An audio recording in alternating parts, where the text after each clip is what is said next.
मेरा नाम हितेश है। मैं एक जवान और हट्टा कट्टा खूबसूरत सा नौजवान हूँ। एक अंकल के यहाँ नौकरी करता था। मेरे अंकल आंटी को खुश नहीं कर पाते थे, जिससे आंटी मुझे इशारे करके अपने कमरे में बुला लेती थी। उनकी इस हरकत से मुझे शर्म आती थी। एक रात आंटी मेरे पास आकर सो गई।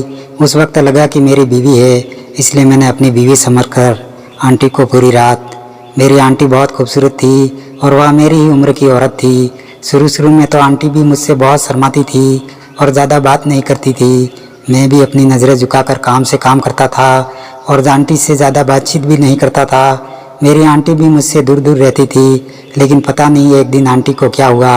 एक रात में मुझे अपने कमरे में बुला लिया और कहने लगी, जब आज मेरी तबीयत कुछ सही नहीं लग रही है तो अगर आज की रात तुम मेरे पास जाओ तो अच्छा रहेगा। लेकिन जैसे ही मैं आंटी के कमरे में, आंटी ने लाइट कर दी। फिर मैंने भी आंटी को ज़ोर ज़ोर से पीछे से। मेरा नाम हितेश है। मैं नौकरी की तलाश में इधर उधर घूम रहा था। हमारे गांव में कहीं नौकरी नहीं मिल रही थी। एक दिन मेरे दोस्त गोविंद ने मुझसे कहा कि जयपुर में मेरे अंकल जी रहते हैं, वहाँ पर वह तुम्हें नौकरी लगवा देंगे। मैं ज़्यादा पढ़ा लिखा नहीं था, सिर्फ 7वीं कक्षा तक पढ़ाई की थी। कम पढ़े लिखे लोगों को कहाँ अच्छी नौकरी मिलती है, पर मुझे हर हाल में काम चाहिए था। मैं गांव में ही रहकर इधर उधर काम करके कुछ पैसे कमा लेता था, लेकिन इतने कम पैसों में घर चलाना बहुत मुश्किल हो रहा था। तब मुझे लगा कि शहर में रहकर कोई काम करना पड़ेगा। जब मैं अपने दोस्त के बताए हुए पते यानी कि उसके अंकल के घर चला गया, उसके अंकल ने मेरी नौकरी अपने ही घर ही लगा दी। जब मैं उस घर में गया तो मेरे मालिक यानी दोस्त का अंकल, क्योंकि मेरे अंकल हुए और मैं भी उन्हें अंकल ही कहता था, कि मुझसे कुछ नहीं पूछा। उसने मुझे एक कागज़ दिया और कहा, इस एड्रेस पर चले जाओ। जो एड्रेस मुझे अंकल जी ने दिया था वह किसी डॉक्टर का था। तब अंकल जी कहने लगे कि वह मेरा दोस्त है, तुम्हारे कुछ टेस्ट कर देगा। अगर तुम्हारे टेस्ट ठीक निकले तो मैं तुम्हें नौकरी पर रख लूँगा, वरना नहीं। अंकल की बात सुनकर मैं हैरान हो गया। आखिर अंकल जी मेरे कैसे टेस्ट करवाना चाह रहे थे। यह सब कुछ देख ऐसी नौकरी थी मुझे मिल जाएगी। मैं बहुत परेशान होने लगा था और कर भी क्या सकता था। मुझे तो नौकरी की ज़रूरत थी, इसलिए मैं अंकल के बताए एड्रेस पर चला गया।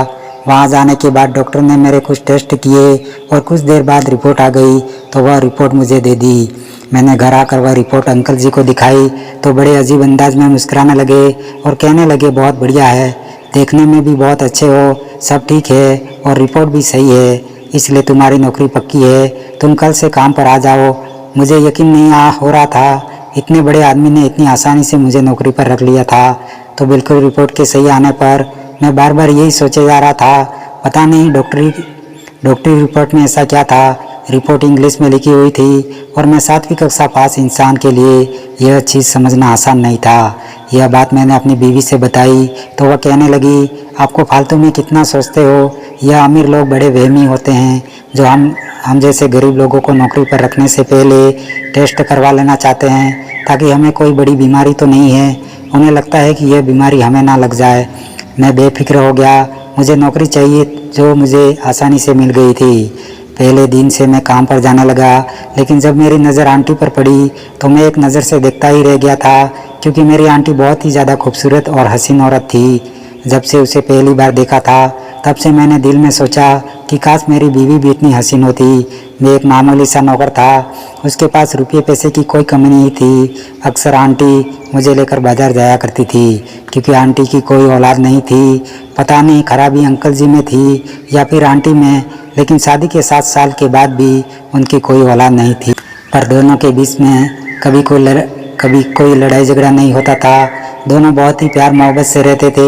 एक दिन अंकल के घर पुराना नौकर आया। मुझे मुबारक देकर कहने लगा, तुम नौकरी पाने के कामयाब हो गए हो, लेकिन याद रखना यह मालिक बड़ी जल्दी ही नौकर बदलता है। यह सुनकर मैं घबरा गया और सोचने लगा कि इतनी जल्दी नौकर बदलने के पीछे क्या वजह हो सकती है। पुराने नौकर ने मुझे डरा दिया था। मैं बार बार सोचने लगा कि मुझे भी मालिक ने नौकरी से निकाल दिया तो मेरा क्या होगा। बहुत मुश्किल से तो मुझे यह नौकरी मिली थी, अब अगर यह भी हाथ से चली गई तो क्या होगा। मैं अंकल और आंटी को हर तरह से खुश रखने की भरपूर कोशिश करता था। मेरा अंकल ज़्यादा वक्त घर से बाहर ही रहते थे, इसलिए मैं ज़्यादातर समय आंटी के साथ गुजारा करता था। आंटी को पूरी तरीके से अपने दिल में उतारना चाहता था कि आंटी ने मुझे अपने कमरे में बुलाया और कहा कि आप जवान हो थोड़ा साफ सफाई का ख्याल रखना मुझे पसंद है, जो मालिक की तरह सजा सवरा रहा करो। फिर आंटी ने मुझे एक एक्स्ट्रा पैसे दिए और कहा बाज़ार जाकर अपने लिए कुछ ज़रूरी सामान खरीद लो। मैं बाज़ार गया और कुछ नए कपड़े खरीदे। इसके बाद एक ब्यूटी पार्लर जाकर अपना चेहरा चमका दिया। मैं बहुत ही खुश हो गया और आंटी को इस बारे में कुछ भी नहीं बताया। मुझे भी आंटी बहुत पसंद थी, इसलिए मैं भी आंटी जाने का सपना देखने लगा था। कभी कभी मुझे उनके साथ लगता था कि आंटी जी को खुश नहीं कर पाते हैं, इसलिए उन्हें अभी तक कोई औलाद नहीं हुआ है। लेकिन आंटी को मैं वह सब खुशी देना चाहता था, इसलिए आंटी के लिए पैसे लेकर खुद को सजा लिया और नए कपड़े लिया। आंटी मुझे देखकर हैरान रह गई। उन्होंने मुस्कुराकर कहा, आज तुम बहुत अच्छे लग रहे हो, तुम हमेशा ऐसे ही रहना। अपनी तारीफ किसको अच्छी नहीं लगती, इसलिए मैं शर्मा गया और अपनी नज़रें झुका दिया, क्योंकि वह मेरी मालकिन थी जो मुझे काम के बदले में पैसे दे दी थी। दरअसल मेरी शादी को 2 साल ही हुए थे, मगर मेरी बीवी आंटी की तरह खूबसूरत नहीं थी और ना ही उनकी तरह फैशन करती थी, इसलिए उनकी तरफ से लापरवाह हो गया था। पत्नी पति के लिए सजे तो पति को भी अच्छा लगता है, लेकिन हमारे बीच ऐसी कोई बात नहीं थी। हमारी एक बेटी भी थी, लेकिन 7-8 महीने के बाद उसे डेंगू हो गया और वह इस दुनिया से दूर चली गई। तब से मेरी बीवी उसके गम में हर वक्त रोती रहती थी, इसलिए मैं चाहता था कि हमारा एक और बच्चा हो, मगर मेरी बीवी पिछली वाली घटना से डर गई थी। बच्चों के नाम पर वह सीखने चिल्लाने लगती थी। उसे लगता था कि हमारे सारे बच्चे यूं ही एक एक करके कुछ ही महीनों के बाद इस दुनिया से चले जाएंगे, इसलिए वह मुझसे दूर रहती थी। इसलिए आंटी को देखकर मेरी होने लगी। मैं सोचने लगा कि आंटी की शादी को 7 साल हो चुके हैं, लेकिन अभी तक उनका कोई औलाद नहीं है, मगर दोनों साथ साथ जीवन जी रहे हैं। अंकल अपने कारोबार में बिजी रहते थे। आंटी को शॉपिंग करना और पार्टियों में जाने का बहुत शौक था, मगर इन सब के बावजूद मैं देख रहा था कि मुझसे थोड़ी बहुत खुश हो रही थी। शायद मैं उन्हें अच्छा लगने लगा था। मैं आंटी के साथ सपने देखने लगा था और खूबसूरत आंटी को अपने गरीब नौकर से हो ही जाता है। इसी तरह मैं भी अपने अंदर ही अंदर ख्वाब सजाए आंटी से करने लगा। मैं हमेशा बस यही ख्वाब देखता रहता था, यही सोचता रहता था कि आंटी मेरे पास आए और कहे कि मैं तुमसे लगी। जब एक रात मैं सो रहा था, मैंने करवट बदली तो मुझे नींद में ऐसा लगा जैसे मेरे साथ मेरी बीवी नहीं बल्कि यह है बिल्कुल मेरी जैसे भरे हुए बदन लग रही थी। बीवी ने तो मेरे अपने बेटे के गम में खुद को हड्डियों का ढांचा बनाया था, लेकिन अपनी बीवी समझकर पूरी रात के अंधेरे में मजा आ रहा था। वो भी मेरी तरफ धीरे से मुस्कुरा देती थी, अपने कमरे में किसी न किसी काम से बुला लेती थी। मुझे अपने आंटी के करीब रहना मुझे भी अच्छा लगने लगा था। मुझे देखकर बिना कोई वजह के मुस्कुराती रहती थी। पता नहीं यह मुस्कुराहट भी कोई वजह, लेकिन मैं आंटी से कुछ नहीं पूछ पाता था। नौकर था और मुझे इस नौकरी की ज़रूरत थी, इसलिए मैं अभी जो काम के लिए मुझे कमरे में बुलाती थी मैं वह काम तुरंत ही कर देता था, ताकि आंटी को कोई शिकायत का मौका नहीं मिले। अंकल के घर बड़ी ईमानदारी से अपना काम कर रहा था। एक दिन आंटी की तबीयत अचानक खराब हो गई। आंटी को अस्पताल ले गया और अंकल को फ़ोन करके बताया। आंटी ने बताया कि आंटी प्रेग्नेंट है। उस दिन अंकल ने हम सबको मिठाई खिलाई और पैसे भी दिए। यह देखकर मैं बहुत खुश था, मगर उस वक्त मुझे नहीं पता था कि मेरी आंटी की खुशी उस दिन के बाद से आंटी मेरी तरफ देखना भी बंद कर दी। मैं जब भी सामने से गुजरता तो अपनी नज़रें नीचे कर लेती। पता नहीं उन्हें किस बात का एहसास हो गया था। अब एक नौकरानी को भी काम पर रख लिया था। नौकरानी के आते ही आंटी ने बाहर जाना भी कम कर दिया था, इसलिए अब मेरी मुलाकात आंटी से ज़्यादा नहीं हो पाती थी। कुछ दिन से इसी बात से मेरा मूड खराब हो चुका था कि मैं इतनी खूबसूरत आंटी को देखने का आदी हो चुका था, मगर पता नहीं कब से मैं आंटी के बारे में इतना सोचने लगा था। शायद मुझे आंटी से हो गया था, पर मैं एक मामूली सा उनका नौकर था और मुझे नौकरी करनी थी, इसलिए मैं अपने काम पर ध्यान देने लगा। कुछ इसी तरह दिन गुजरते गए और आखिर वह दिन आ गया जब आंटी एक बच्चे को जन्म देने वाली थी। मगर अंकल अब पहले जैसे खुश नहीं रहते थे, वह हर वक्त परेशान रहने लगे थे। मुझे समझ में नहीं आ रहा था कि अंकल को अपने पहले बच्चे की खुशी क्यों नहीं थी। जब मैं पहली बार बाप बना था तब मैं हवा में उड़ रहा था, मगर अंकल बहुत परेशान लग रहे थे, जैसे उनके घर में कोई बड़ी तबाही आने वाली हो। उन्होंने मुझे एक रात अपने कमरे में बुलाया और कहा, यह गठरी अपने पास रखो। आज रात मेरी बीवी एक बच्चे को जन्म देगी, तो तुम इसकी जगह एक गठरी रख देना और उस बच्चे को चुपके से उठाकर ले जाना, फिर उसे दूर किसी जंगल में ले जाकर फेंक देना। मैंने अभी तक अंकल जी से कभी कोई सवाल नहीं किया था, इसलिए आज भी मैं उनसे कुछ नहीं पूछ सका। जिस बच्चे के लिए पूरे 7 साल इंतज़ार किया है, उसे क्यों मारना चाहते हैं? मैंने उनके हुक्म पर सर हिला दिया था, पर मैं बार बार यही सोचता रहा कि अंकल जी अपने बच्चे को क्यों मारना चाहते हैं। मेरा दिल गवारा नहीं कर रहा था। मैं किसी नन्हे की जान नहीं ले सकता था। इसी वजह से मैं परेशान था कि मैं क्या करूं। जब रात हुई तो आंटी ने एक बच्चे को जन्म दिया। अंकल जी को जल्दी थी, इसलिए उसी रात आंटी को अस्पताल से घर ले आए। उन्होंने मुझसे कहा, तुम वैसा ही करो जैसा मैंने तुम्हें कहा है। जब आंटी ने बच्चे को जन्म दिया तब मैं चुपके से उनके कमरे में गया। उस वक्त आंटी अपनी आंखें बंद की हुई थी। फिर मैंने उन्हें एक नज़र गौर से देखा। उनके चेहरे पर अभी भी वही खूबसूरती झलक रही थी। वह खूबसूरत सा चेहरा देखकर मेरा मन किया कि आंटी के चेहरे को हाथ लगाऊं, उन्हें छूकर महसूस करूं, मगर मुझे अपनी औकात याद आ गई। मैं एक नौकर था और मुझे अपना अंकल जी का कहना मानना था, क्योंकि वह मुझे उसी काम के पैसे देते थे। मैं चुपके से आंटी के पास गया और अंकल की दी हुई गठरी रखकर वहाँ से बच्चा उठा लिया। तभी आंटी जाग गई और वह मुझे देखकर मुस्कुरा दी, वैसे जैसे वह मुझसे पहले मुस्कुरा कर देखती थी। मैंने बच्चे को बाहों में छुपा लिया। तभी आंटी ने बच्चे को मेरी बाहों में छुपाते देख लिया। फिर वह कहने लगी, मारना चाहते हो? उनकी यह बात सुनकर मैं खामोश हो गया। आंटी ने फिर मुझसे पूछा, तो तुम अपने अंकल के कहने पर कर रहे हो? तब आंटी ने मेरी तरफ देखा और कहा, यह आदमी है या पजामा? मैं उसके कहने पर गई थी, मगर अब यह कह रहा है कि बच्चा नहीं चाहिए। आंटी के मुंह से अपना नाम सुनकर मैं चौंक गया था। पूरी तरह हैरान था कि आखिर यह कैसे हो सकता है। तभी मेरी हैरानी देखकर आंटी ने कहा, तुम्हारा अंकल इस बच्चे को इसलिए मारना चाहता है क्योंकि वह बच्चे का बाप नहीं है, लेकिन तुम क्यों मारना चाहते हो? तुम तो इस बच्चे के बाप हो। आंटी के मुंह से यह सब सुनकर मैं हक्का बक्का रह गया। इस बच्चे का बाप कैसे हो सकता था? मैंने कहा, आप झूठ बोल रही है। आप अपने बच्चे को बचाना चाहती है, इसलिए आपने मुझे इस बच्चे का बाप बना दिया है। मैंने कहा, मैं इस घर का मामूली सा नौकर कैसे हो सकता? मेरे मुंह से यह बात सुनकर आंटी हंसने लगी और कहने लगी, इस बच्चे को जंगल में मत छोड़ना, क्योंकि इस बच्चे का बाप तुम्हारा अंकल नहीं बल्कि तुम हो। तुमने मुझे कभी नहीं छुआ था, मगर मैं कई दिनों तक तुम्हारी बीवी बनकर तुम्हारे घर में ही हूँ, तुम्हारे साथ। चूँकि यह सुनकर मैं और ज़्यादा परेशान हो गया।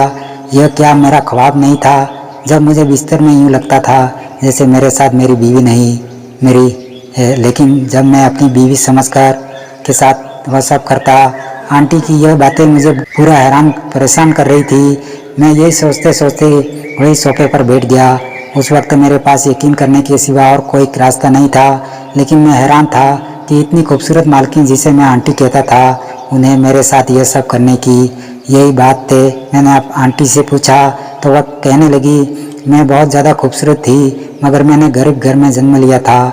गरीबी के कारण मेरे घर की माली हालत बहुत ख़राब हो गई थी। फिर मैं परेशान हो गई, पैसे कमाने के लिए शहर आई और यहाँ तुम्हारे अंकल के रिश्तेदार ने बुलाकर शादी फिक्स कर दी। अमीर होने की ख्वाहिश रखने के कारण जब तुम्हारे अंकल ने अपना रिश्ता भेजा तो मैंने तुरंत हाँ कर दी, क्योंकि मैं जल्द से जल्द अमीर होना चाहती थी और मेरे माँ बाप भी एकदम से तैयार हो गए। तुम्हारे अंकल से शादी करने के बाद मेरी ख्वाहिश पूरी हो गई, लेकिन शादी के कुछ दिनों बाद मुझे पता चला कि तुम्हारे अंकल बच्चा पैदा नहीं कर सकते। मेरे कहने पर बहुत इलाज भी करवाया, लेकिन कुछ फ़ायदा नहीं हुआ। लेकिन तुम्हारे अंकल ने एक प्लान बनाया। उसे हर हाल में अपनी दौलत का वारिस चाहिए था। उसके लिए वह कुछ भी करने को तैयार था। फिर उसने नौकर के जरिए इरादा बनाया, इसलिए वह हमेशा नौकर रखने से पहले उसका टेस्ट लेता था, ताकि वह पहले से जान सके कि वह बाप बन सकता है या नहीं। नौकर के साथ मुझे कहता। आंटी की बात सुनकर मैं और भी ज़्यादा चौंक गया, मगर मैं कुछ नहीं कह पा रहा था।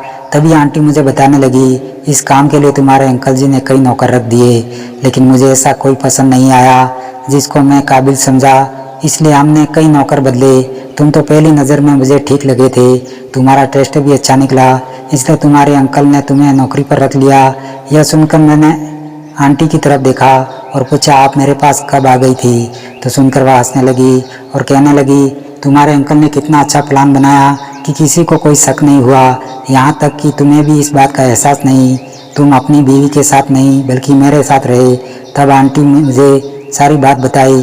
अंकल आंटी को रात के अंधेरे भेज देते और मेरी बीवी को बेहोश करके दूसरे कमरे में सुला देते था। फिर घर का पहरा देता था ताकि यह बात किसी को पता ना चले। सके। तुम अपनी बीवी समझकर वो सब करते जो तुम अपनी बीवी के साथ करते थे। शायद मुझे भी तुम्हारे साथ अच्छा लगने लगा था और मैं भी अंधेरे में देती थी, क्योंकि जो खुशी तुमसे मिल रहा था वह खुशी तुम्हारे अंकल भी कभी नहीं दे पाए थे। यही वजह थी कि मैं भी तुमसे भरपूर मजा लेना चाहती थी। अगर मैं खुद तुम्हारी तरफ कदम बढ़ा दी तो मुझे अंकल जी बदनाम कर देते और मैं उनकी नज़रों में गिर जाती। लेकिन जब तुम्हारे अंकल खुद राज़ी हो गए तो मैं चाहती थी इसी तरह जब तक मैं प्रेग्नेंट नहीं हुई तब तक वह मुझे तुम्हारे घर लेकर आते और पता चलने से पहले सुबह के अंधेरे में मुझे घर वापस लेकर चला जाता था।